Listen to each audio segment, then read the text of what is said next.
Down the hatch. Down the hatch.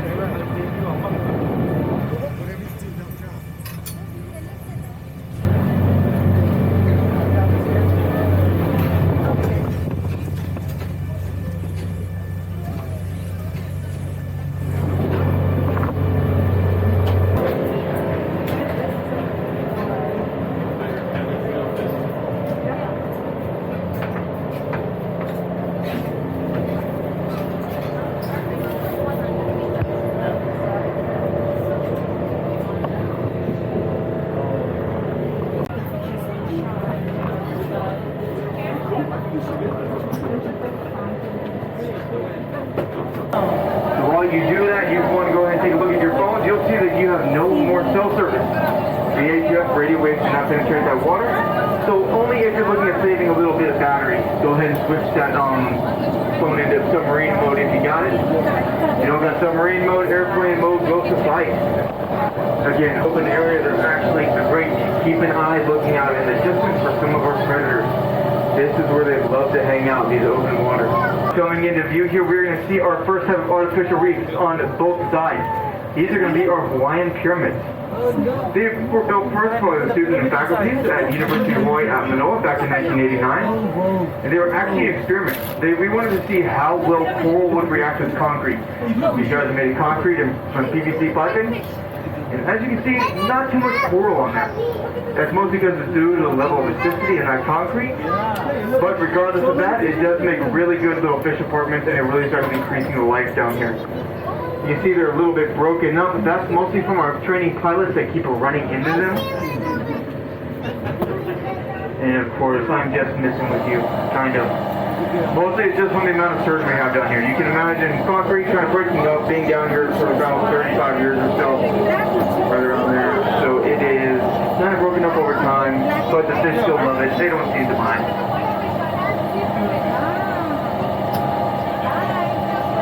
But as we get into these open areas, you will notice how there's almost some rock on the bottom, a little bit of coral on the ground, kind of. That is mostly because of Waikiki. You didn't know? All of Waikiki is all artificial. It is not originally there.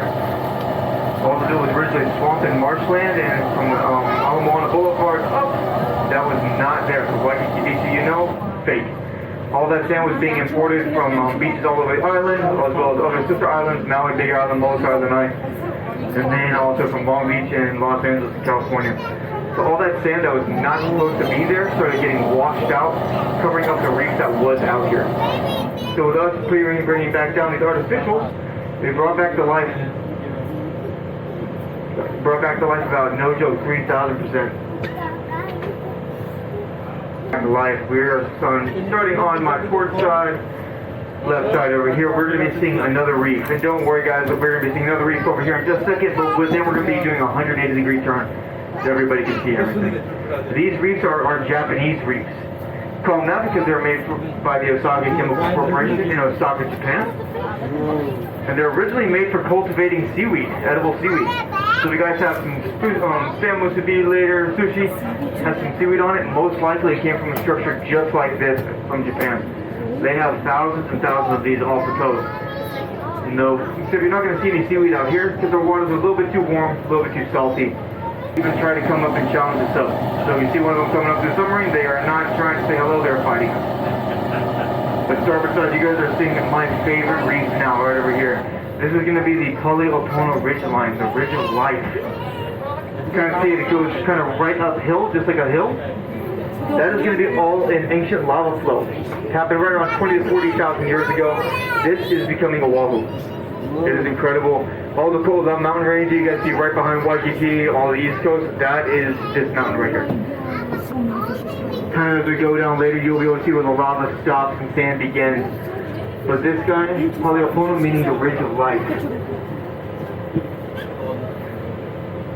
It is all lava rock, so it's really coarse, great for that coral growth. And it is an incredible, incredible reef. One of my favorite places to dive. That actually goes down all the way to the drop-off. We have a few miles out, we have another drop-off that goes about 2,000 feet down. Luckily, we're not doing that today because this submarine's raised to right around 800 feet. It's been tested, not by us. Windows are up to that. We're only allowed to go 150 with Coast Guard regulation, and we only go about 110 or so with this tour. But if you guys want to, we'll push that 800 and see how far we can make it. I bet we'll make it like 110, see where it goes. These guys are battery powered. We don't have any gas or diesel, and all those batteries are right underneath their seats, straight in the back of the sub. We got about 240 of them, and they're about 2 times the size of a normal car battery. And they're all liquid filled, no lithium, so they're old school. Just like imagine you have a Tesla, and it has those new lithium batteries. We are like a Prius. We're the Prius of submarines. We are not built for speed, but we are definitely built for endurance. We got about 10 hours of dive time on us, that's constantly diving, about 24 hours of life support. So later we'll press that. I hope you guys know you signed up for that tour. We're doing the experimental tour today. We'll go for 11 hours and 27 hours, see how it goes. So yeah, so we're doing one of those tours right now. We're going to be doing a couple of these turns throughout the time, so we see some of our ships, some of our planes here in just a second, so don't worry, we will get everything going.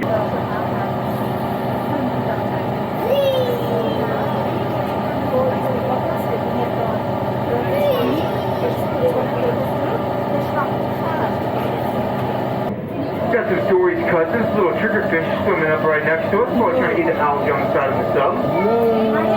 Triggerfish are really cool. They have a their little fin look at a trigger. Also, we got surgeonfish out here. Surgeonfish are incredible. They have a little spike on their back, and that spike is as sharp as a surgeon's scalpel. It is extremely, extremely sharp. It is definitely good to stay away from them. But Hawaiian word is actually used to catch those guys humanely. Pull the spike off and return them back into the water, and they put that spike on their weapons and use it for war. But you guys are looking at the Opono. Keep an eye out for a coral that likes to move around some, that likes to breathe. That's most likely an octopus. Those guys are really cool. They have, if not some of them, they have the best natural camouflage in the world. They can completely change their whole the structure of their body. Only thing they cannot change is their eyes. Those guys are extremely intelligent as well. They've been known to open doors in enclosures of aquariums, and they've even formed bonds with divers. Divers that keep going back to the same area. Those guys will come up to the divers and hang alongside of them until they get to where they want to go, and then just float back down, or even just hang out. I've seen it a few times. It is a really cool. Like divers are able to name octopus.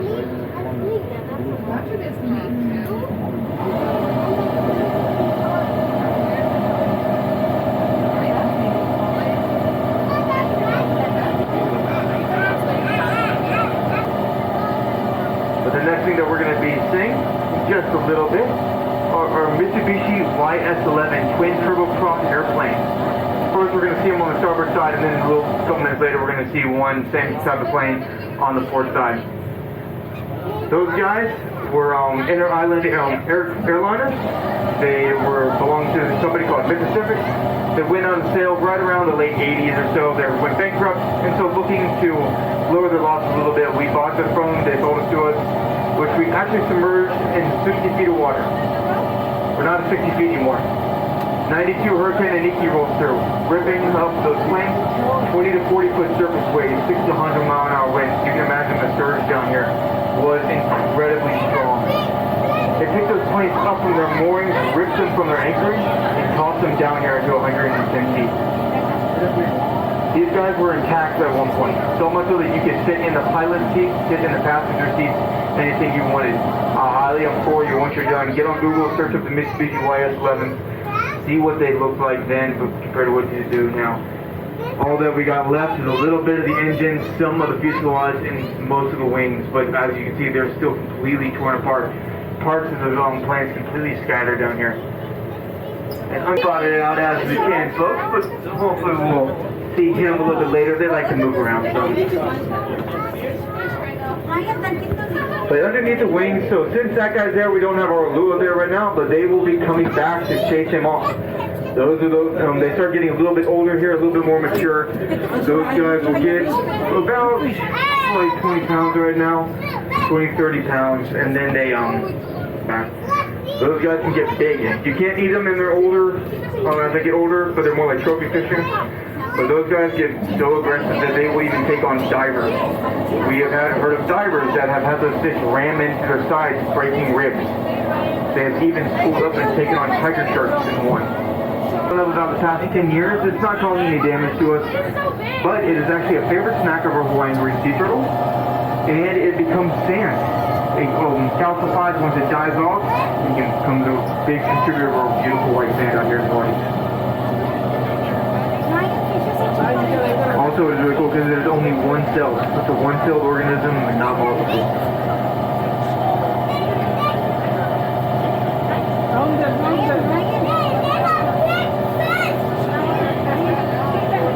And now on my starboard side here to start, we have one of the top 50 dive sites in the world. Definitely the largest scuttle ship in the Mid-Pacific. And port side, you guys probably see another ship. I'll talk about that here in a second.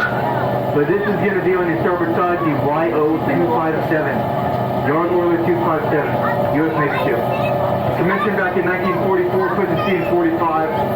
Served 1 year in the Pacific Theater of Combat in World War II, as well as the Korean and Vietnam Wars. And it was not a fighting ship, it was a support vessel. It was used as a big mobile gas station for the Pacific Fleet.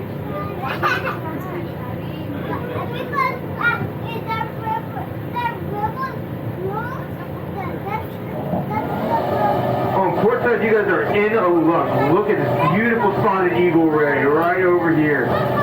Those guys are super rare. You see one of those Navy 1 in every 50 dives. That is awesome. We got to see them there. Good luck in Hawaii.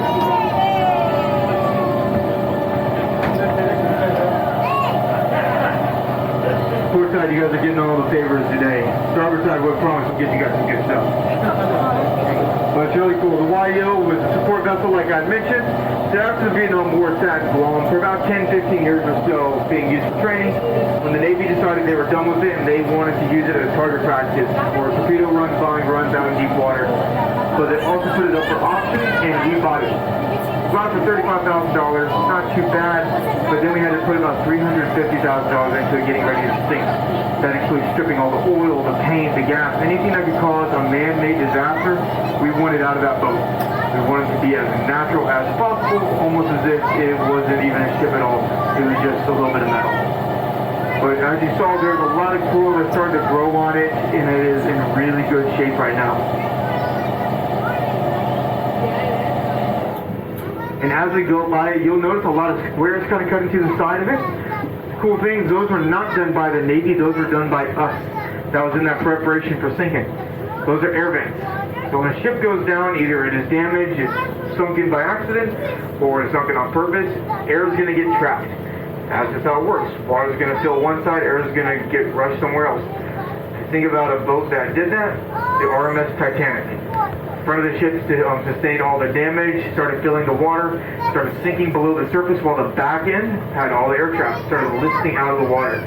When it almost got in half, it cracked in half, sending one half about half a mile away from each other. So that's what we did not want to happen with this boat. We wanted to go down straight as almost if it was still sailing on the ocean today, which went perfect. So perfect, in fact, it almost sank the barges that it was towing out with. The pilots of those barges have to give the order to cut the line, so if we did not bring anything down here that we were not supposed to. And it might look like we're close, but we are that's actually how close we are. We're probably about 25 so feet away from it right now, getting closer. These windows do not have that much magnification on it compared to up here. The front window that the pilot looks out of is almost like a fishbowl. Kind of has that fisheye so we can see the really close distances. These guys do not have that much magnification. So as close as we are, that's really where we're at. Our pilots are so good. Most of them have been doing it for 20 plus years, 10 plus years. We have a few centuries of experience within all of our pilots. Kind of cool. You start seeing a lot of the corals start coming into play. We got 3 or 4 main types of corals out here. We got Antler Coral, cauliflower, and low coral. Low coral almost looks like a brain. Really awesome looking little dude. Also have cauliflower coral, which looks like heads of cauliflower, and reindeer coral. Looks like reindeer antlers. It might look like it's really small, like it's freshly grown, but it's not. Coral only grows about 2 centimeters a year. So you see a coral that's about 3 foot high, 2 foot high, it might have taken 30, 40 years for that coral to grow like that. So if you see someone, you say you're at Hanama Bay walking around on the reef, and then their stomach, And when it comes out the back end of the fish, it is sand. So think about that next time you're rolling around the beach in Waikiki, digging yourself into the sand, rubbing the sand all over your face for exfoliation. It is most likely parrotfish poop. One fish can produce 1 ton of sand a year. So those little guys are putting in work. Also, if you collect sand, you got fish poop in a jar. Yeah, those guys are really cool, really awesome little fish. Also, we got our Porcupine Puffers. Those guys are, they kind of look like little turkey legs with faces. And those guys I feel bad for the most of any fish out here. They can only swell up about 2 or 3 times a year. You kind of see them, well, not a year in their whole lifetime. And dolphins have learned that they are really poisonous. They're really poisonous for us and for them. So if a chef wants to learn how to prepare pufferfish for sushi, take 8 years of schooling to do so. So if you guys want, I will catch pufferfish later. I have no formal schooling, and I will give it a go and see how it goes. No, but those dolphins love them, and not for the reason of eating. They will ram into them and wait till the pufferfish inflates, kind of releasing those toxins. And they'll rub it on the dolphin's nose, play kind of volleyball with the pufferfish, and the dolphins will get high off the poison. The dolphins get high off the pufferfish. And they pass them around like volleyballs. I am not joking, there's plenty of pictures of them. And they know that they can only, pufferfish can only inflate 2 or 3 times in their entire life before they die. So the dolphins just don't care.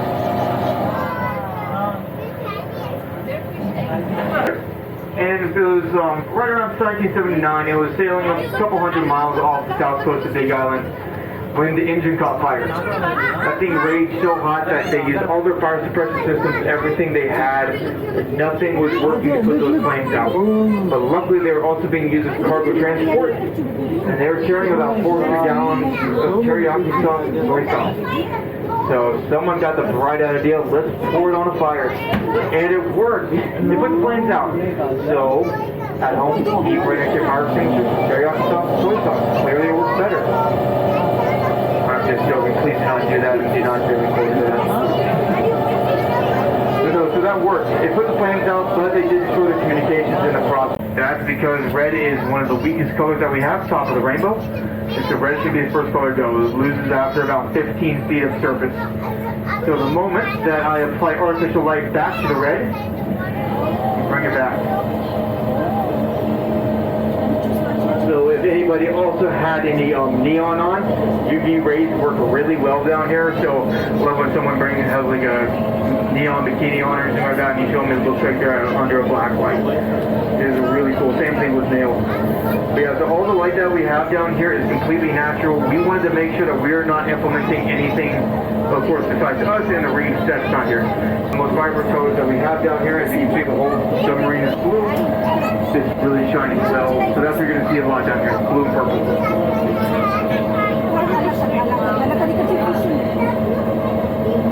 All these little black fish that you guys are seeing, those are going to be Dory's cousins.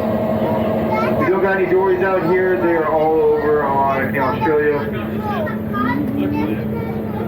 You kind of seen a little actually hunting something right now. We're not sure what he's going after, but he's going after something. Doing a beautiful pass right between the two vessels. Pedro on my port side, YO on starboard.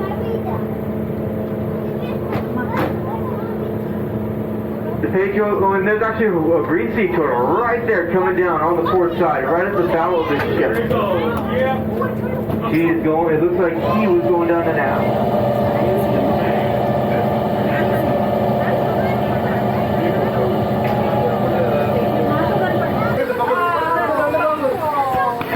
Welcome back up close.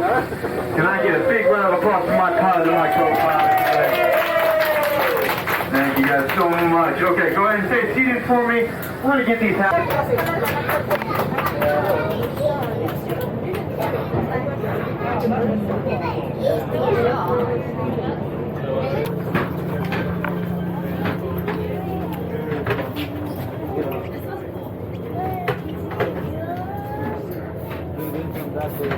section of the museum is like that right now. That's what Ryan, we have to go. Thank you guys. Have a wonderful day, folks. But I want to hit my head on it.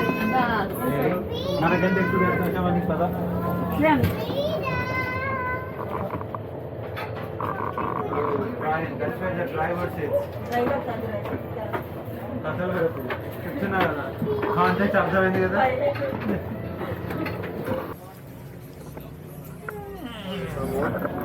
That's good because Yeah, the finger.